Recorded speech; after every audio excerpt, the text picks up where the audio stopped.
Hello, fellow book lovers. Welcome to Audiobook Odyssey, your adventure into the world of audiobooks.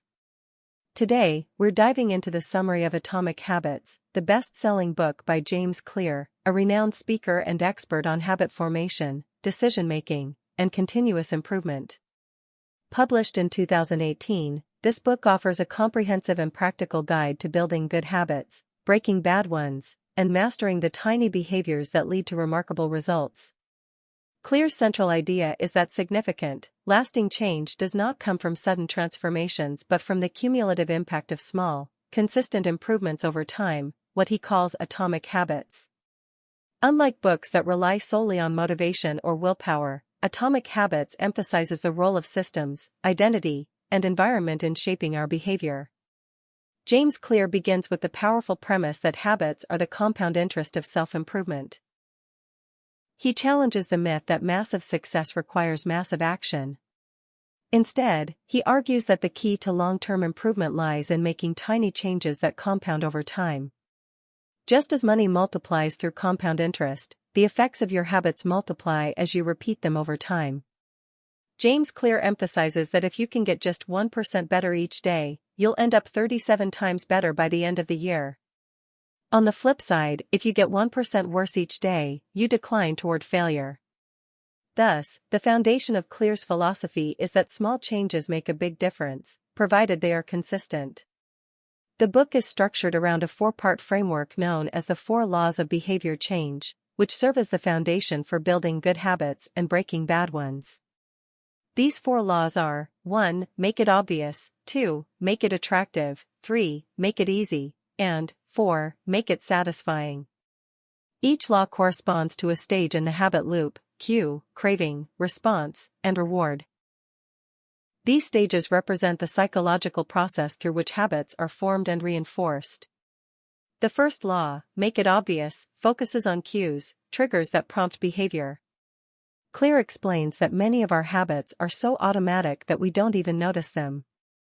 To build better habits, we first need to become aware of our current behaviors. He suggests creating a habit scorecard to increase this awareness. To form a new habit, one should design the environment so that cues for good habits are visible and hard to ignore. In this context, environment design proves more effective than relying on motivation. For instance, keeping a book on your pillow makes it more likely you'll read before bed. The second law, make it attractive, is about craving and motivation, highlighting the importance of making habits more appealing. One way to do this is through a technique called temptation bundling, which involves pairing a habit you want to build with an activity you enjoy. For example, if you love listening to podcasts, you can only allow yourself to do so while exercising.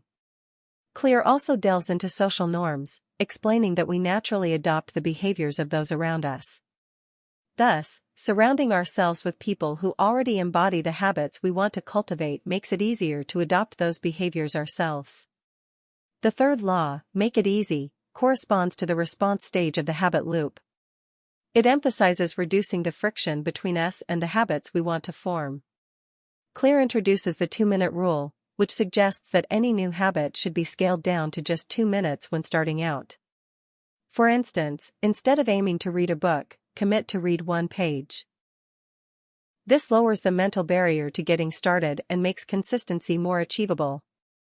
Clear underscores that repetition, not perfection, is what builds lasting habits. Starting small helps establish both the routine and the identity of a reader, runner, or healthy eater. The fourth law, make it satisfying, focuses on reward and reinforcement. Clear explains that immediate rewards are more effective than delayed ones, as the human brain is wired for instant gratification. Since many desirable outcomes, like losing weight or saving money, are delayed, introducing short-term rewards can help bridge the gap. One effective strategy is habit tracking, such as ticking off a calendar each day a habit is performed. This provides visible evidence of progress and acts as a small but satisfying reward that reinforces the behavior.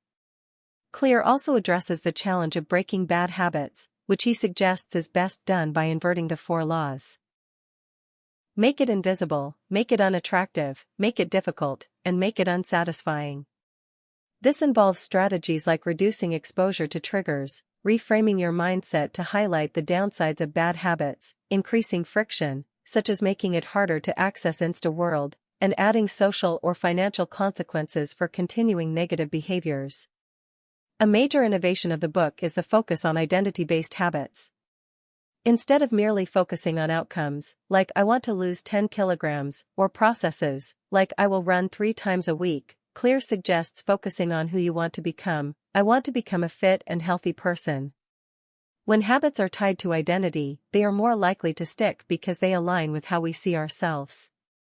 Every small action then becomes a vote for the kind of person you wish to be.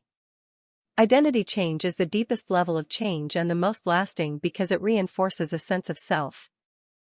One of the most powerful sections of the book is about the plateau of latent potential, which explains why people often give up early.